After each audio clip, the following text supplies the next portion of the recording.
अल्लाह वाले बुजुर्ग एक सांप की सवारी किया करते। जब वह बस्ती में दाखिल होते तो लोगों की चीखें निकल जाती। और यह अल्लाह वाले, क्या अल्लाह के बरगी सीधा बंदे थे? यहाँ के कोई जादूगर? क्या यह सांप उनकी औलाद था या कोई एक शैतानी ताकत उनके पास आई थी? कुछ लोग सहम कर दरवाजे बंद कर लेते तो कुछ हैरत से यह मंजर देखते। बूढ़ी औरतें कानों को हाथ लगाती, बच्चे खौफ से माओं की गोद में छुप जाते। हकीकत क्या थी, यह राज गांव के हर फर्द को बेचैन कर रहा था। गांव के बाहर एक पुराने घर में अल्लाह वाले बुजुर्ग हाजी रहमतुल्लाह अपनी बीवी फातिमा के साथ रहते थे। हाजी साहब बहुत नेक इंसान थे, हर वक्त अल्लाह की इबादत में मशगूल रहते और लोगों को सब्र शुक्र और दुआ की तलकीन करते। उनकी दुआएं कई लोगों के काम आ चुकी थी, मगर एक गम जो हाजी साहब और उनकी बीवी को अंदर से खाए जा रहा था, वह था औलाद की नेमत से महरूम फातिमा। हर रात सजदे में गिरकर अपने रब से दुआ करती कि उसे एक बेटा अता कर दे जो बुढ़ापे में उनका सहारा बने, जो उनकी दुआओं का सदका हो। मगर साल साल गुजर गए और उनकी झोली खाली ही रही। गांव वाले अक्सर हाजी साहब का मजाक उड़ाते, कैसे अल्लाह वाले हैं, खुद अपनी दुआ कबूल नहीं करवा सकते, दूसरों के लिए क्या दुआ करेंगे? जब खुद बे औलाद हैं तो दूसरों को क्या नसीहत देंगे? यह तंज हाजी साहब के दिल को चीर देते, मगर वह चुपचाप मुस्कुरा राकर सब्र कर लेते। मगर फातिमा के दिल में यह बातें तीर की तरह छुपती थीं। वह दिल ही दिल में रोती। एक रात जब चांदनी अपने जोबन पर थी, हाजी साहब तहज्जुद के लिए उठे। उनका दिल बहुत बोझल था। उन्होंने सजदे में गिरकर रोते हुए दुआ की, ऐ मेरे मालिक, अगर औलाद मेरे नसीब में नहीं लिखी तो मुझे सब्र अता कर, और अगर लिखी है तो अपनी रहमत से मुझे नवाज दे। अगली सुबह फातिमा ने खुशी खुशी उन्हें बताया कि वह उम्मीद से हैं। हाजी साहब के चेहरे पर मुस्कुराहट आ गई, उनकी आंखों में खुशी के आंसू थे। पूरे गांव में यह खबर जंगल की आग की तरह फैल गई। वही लोग जो कल तक उनका मजाक उड़ाते थे, अब उनके पास आकर मुबारकबाद दे रहे थे। वक्त गुजरता गया, फातिमा की तबीयत बोझल होने लगी, मगर उसके चेहरे पर एक अजब नूर था। ऐसा लगता था जैसे अल्लाह ने उसके दिल की दुआएं कबूल कर ली हों। फिर वह दिन आया जब फातिमा के लिए गांव की दाई बुलाई गई। दाई का हाथ कांपने लगा जब उसने देखा कि फातिमा के बतन से एक इंसान की जगह एक सांप ने जन्म लिया है। दाई की चीखें निकल गईं। वह खौफजदा होकर पीछे हट गई। यह क्या पैदा हुआ है? फातिमा ने कमजोरी के बावजूद अपने हाथ आगे बढ़ाए। उसने देखा कि वह एक स्याह चमकदार सांप था जो नरमी से उसके बाजू पर रेंग रहा था। हैरत अंगेज तौर पर वह ना तो जहरीला माल मालूम होता था और ना ही जा रहा ना, बल्कि वह अपनी माँ की मोहब्बत को महसूस कर रहा था। हाजी रहमतुल्लाह अंदर आए। उन्होंने जम ही इस मंजर को देखा, उनके चेहरे का रंग उड़ गया। उन्होंने फौरन कहा, यह आजमाइश है फातिमा, हमें इसे जंगल में छोड़ देना चाहिए। मगर फातिमा ने अपने बच्चे को सीने से लगा लिया। यह मेरा बेटा है, मैं इसे किसी कीमत पर नहीं छोड़ सकती। हाजी साहब परेशान हो गए। गांव के लोगों को जब यह खबर मिली तो वह खौफजदा हो गए। कुछ लोगों ने कहना शुरू कर दिया कि यह बदशगी है, कुछ ने कहा कि यह अल्लाह की नाराजगी का नतीजा है।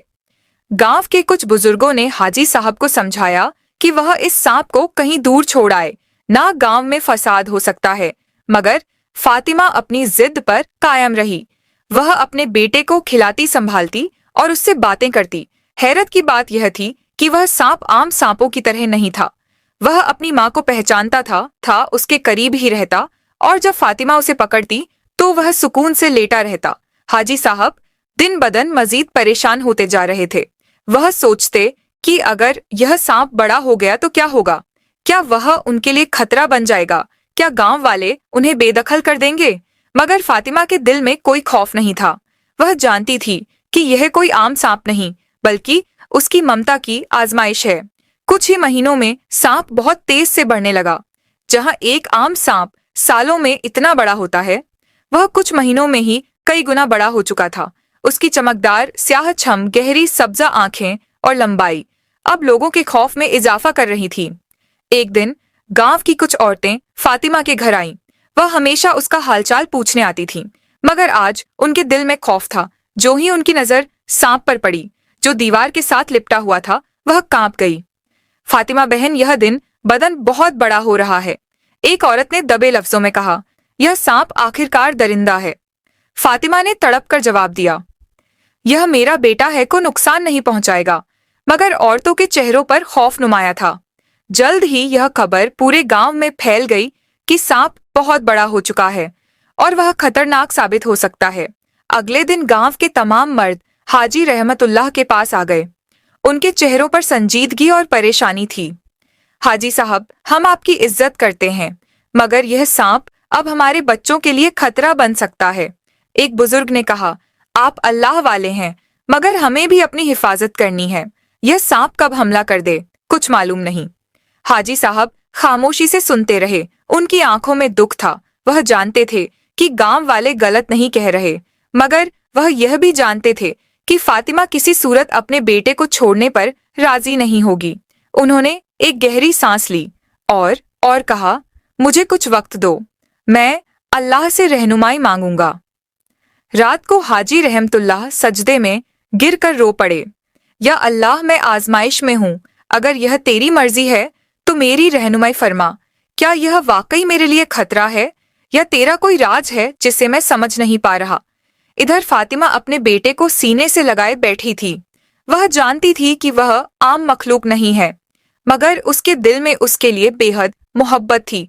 वह देख रही थी कि किस तरह यह सांप उसकी आंखों में आंसू देखकर सुकून से उसके करीब आ जाता है। अगली सुबह गांव की कुछ औरतें दोबारा आईं, मगर इस बार उनके लहजे में ज्यादा सख्ती थी। फातिमा, तुम्हारा बेटा इतना बड़ा हो चुका है कि अब वह दरख्तों पर चढ़ने लगा है। अगर किसी दिन वह किसी को नुकसान पहुंचा दे तो फिर क्या होगा। हमारे बच्चे भी गांव में दरख्तों के नीचे खेल रहे होते हैं और तुम्हारा बेटा भी अब दरख्तों पर चढ़ा बैठा होता है। उसने हमारे बच्चों को काट लिया तो हमसे बुरा फिर कोई नहीं होगा। यह सांप फितरत तन शिकारी होते हैं। तुम्हारी मोहब्बत अपनी जगह, मगर कब तक इस हकीकत को झूठ लाओ। फातिमा ने नम आंखों से उनकी बात सुनी। वह जानती थी कि लोग खौफ अज़दा हैं, मगर उसका दिल मानने को तैयार नहीं था।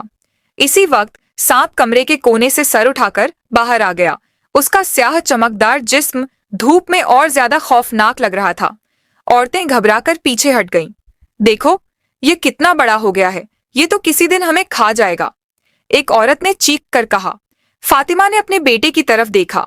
वह उसे अपनी मोहब्बत से देख रही थी, मगर बाकी सबके चेहरों पर खौफ था।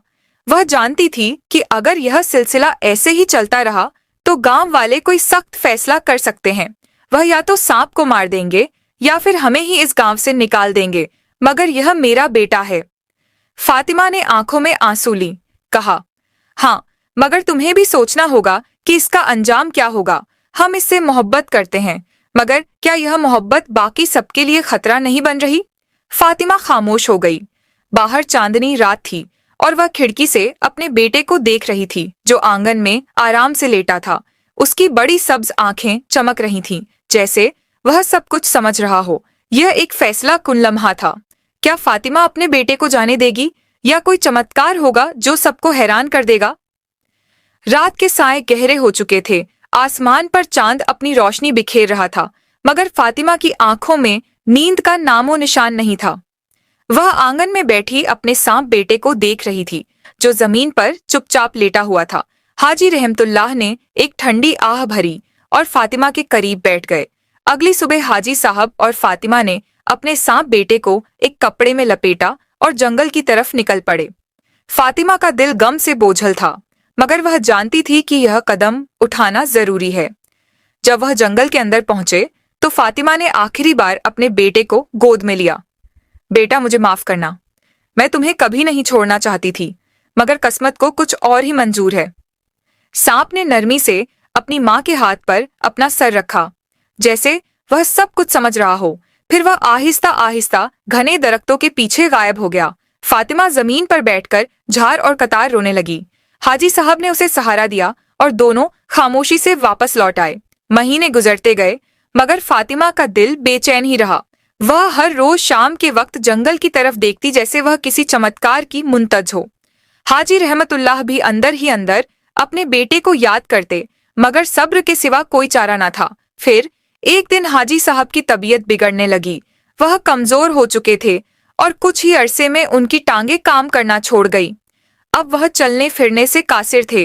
गांव के लोग जो कभी उनसे बरकत की दुआ लेने आते थे, अब उन्हें नजरअंदाज करने लगे।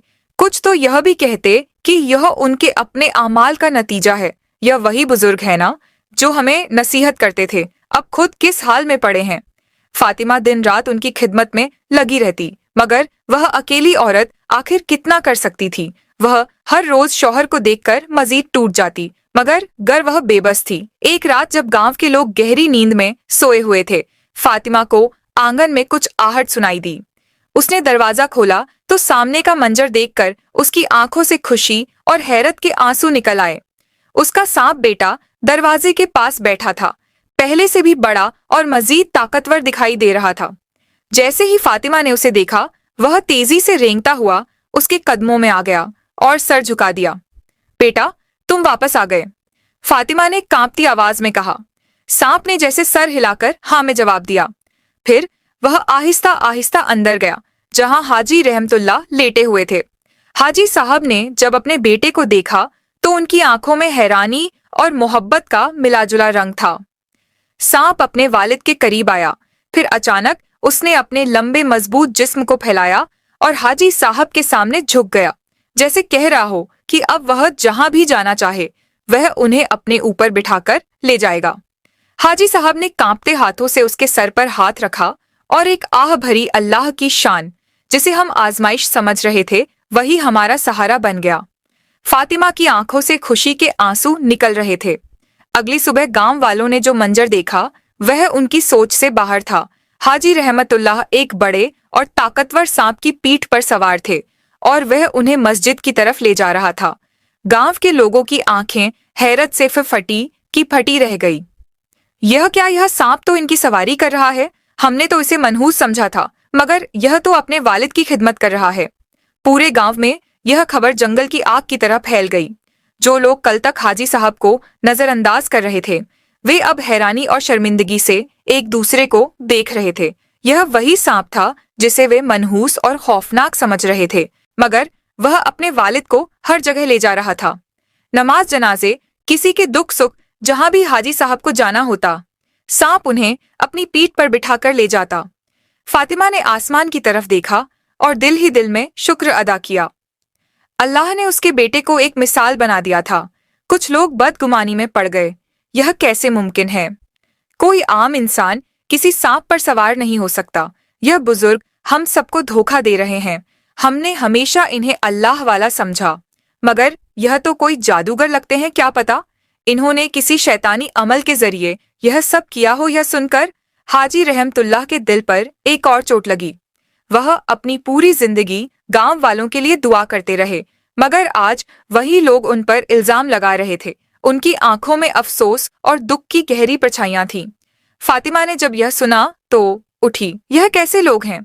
कल तक यही लोग आपके कदमों में बैठकर बरकत मांगते थे और आज आपको जादूगर कह रहे हैं। हाजी साहब ने एक ठंडी सांस ली और धीमे लहजे में कहा, फातिमा, आजमाइश कभी खत्म नहीं होती। यह दुनिया है, यहाँ हक और सच की राह में मुश्किलात आती है। हाजी साहब का बाहर निकलना कम हो गया। वह अब सिर्फ जरूरी वक्त पर ही बाहर आते, वरना ज्यादा वक्त इबादत में गुजारते। फिर एक रात अचानक आसमान पर गहरे बादल छा गए। गरज चमक के साथ मूसलाधार बारिश शुरू हो गई। बिजली कड़कने लगी और अचानक आसमान से बड़े बड़े ओले बरसने लगे। गांव के लोग घबराकर अपने घरों में दुबक गए। यह इतने बड़े ओले थे कि खेतों में खड़ी फसलें जमीन बोस हो गईं। दरख्तों की टहनियां टूटकर गिरने लगीं। मवेशी जख्मी हो गए और पूरी बस्ती में शोर मच गया।